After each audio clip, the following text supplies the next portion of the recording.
Hello. As you recall, there wasn't a game last week because of some other arrangements and stuff like that. So this week was the first game we got to have in 2 weeks, and I felt like it was a pretty good one. The players are still working for the architect who's rebuilding the docks in the city, but the rebellion efforts in the town have picked up quite a bit, and there is a leader of the rebellion now. The guards in the city aren't exactly stupid, so they are aware that there's a rebellion taking place and are likely to take steps to try to prevent it. But going into the adventure, that's all the players really knew. They are continuing to work for the architect and explore the sewers below the city. So they go down deeper into the sewers this time, and not too much further down, they start encountering undead. And the thing about undead creatures is that someone or something has to be making them. These things typically don't just show up in nature, so that confirmed their suspicions a bit more about their wizard conspiracy that they had, that the wizard who's working for the king to rebuild the city is secretly trying to kill workers for some reason.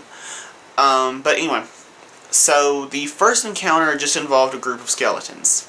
The majority of those skeletons were just minion monsters that could be killed with one hit, but there was one skeleton among them who was a lot tougher and also heavily armored. He was wearing a suit of magic plate armor that the players captured after they defeated the skeleton. Now, none of the members of my party can use plate mail, so magical or not. So right now they're just carrying it around with them, thinking that they might sell it or not. There's the fighter in the group who's 1 feet away from being able to use plate mail, but I don't know if that's what he's going to choose to do with it or not. But right now they have it, but they can't use it.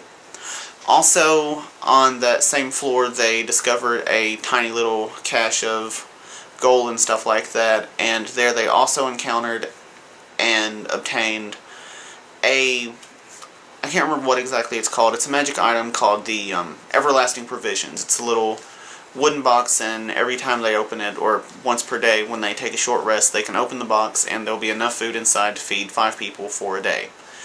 And when I rolled that treasure up, because I go against the suggestions in the new Dungeon Master's Guide of picking out treasures, I like to roll them up myself. And so when I rolled it up, I was not entirely excited about that particular item, because it's not, very flashy or anything like that, but as soon as I explained to the players what it did, and, they made their checks to identify it and stuff, they got really into it and started reminiscing about other games we've played where they've been stuck in the wilderness and had to worry about finding food and sometimes having to eat things that wound up not being entirely friendly to them. And so they were pretty happy with it, so I was glad to hear that. So after that, they go deeper into the dungeon, avoiding a trap, and go a little bit further, and here they discover a second combat encounter, this one containing zombies, but there was also a wizard, a human wizard, who was acting as the leader of the zombies. And this is an important thing to consider when you're dealing with players, at least mine. The way I had originally envisioned this encounter going, this was going to be the first part of a 2-part encounter set, and this was just the first one. In this one, the zombies were going to attack the players. The wizard was standing up on a raised platform and firing magic missiles at the players. Now, the only way to get to the wizard was by going through a doorway which was protected by traps. And then they would have to go up a flight of stairs, and then they would be on the platform with the wizard. But what I had intended on happening was the players were going to fight the zombies, and if they got to the door, or if they were able to do enough damage with ranged attacks to bloody the wizard, I was going to have him escape. And the way I had it set up, I imagined that the wizard would have at least an action or two to escape before any of the players got on top of him. So after the wizard runs away, he's going to go back to a second room and wait for the players, and when they make it there, they're going to be fighting not only the wizard, but a couple of those homunculuses that I mentioned in my previous blog, which are called Stone Fist Defenders, by the way. I remember what they were called. There's going to be the wizard, a couple of those, a few zombie minions, not big ones, but just minions. And there was also going to be a Rotwing zombie, which is a flying zombie that can actually do quite a bit of damage. So, the way I envisioned it in my head going was the first fight with the zombies and the wizard, and then after the players got the upper hand in that one, the wizard was going to flee to the second area, the players were going to chase him, and that's where the climactic final battle of this adventure was going to be. What happened instead was the players fought off the majority of the zombies, and then one of the players ran up close to the platform, used one of their special powers that let them pull the wizard off of the platform, and they wound up fighting the wizard there. And, I mean, he was doing a whole lot of damage with his magical attacks, but once they got him on the ground, the fighter runs up to the wizard, uses his daily power, and kills him in one hit. So that was the end of that. The players then chopped their way through the trap, went to the second area, and the zombies did kind of scare them a little bit, especially when they saw how much damage the Rotwing zombie could do. But without the wizard there to, you know, provide ranged damage and stuff like that for the monsters, it really didn't take them that long to defeat this area. And without anyone there to really defend, the Stone Fist Defenders really weren't all that interesting.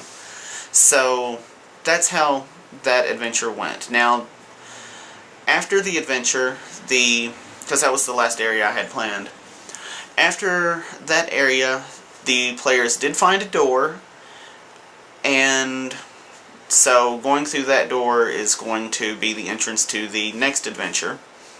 So they come out of the sewers once again, collect their payment from their patron, and discover that the rebellion is getting underway and that the rebellious workers have managed to capture some weapons and armor from the guards, so now they have weapons.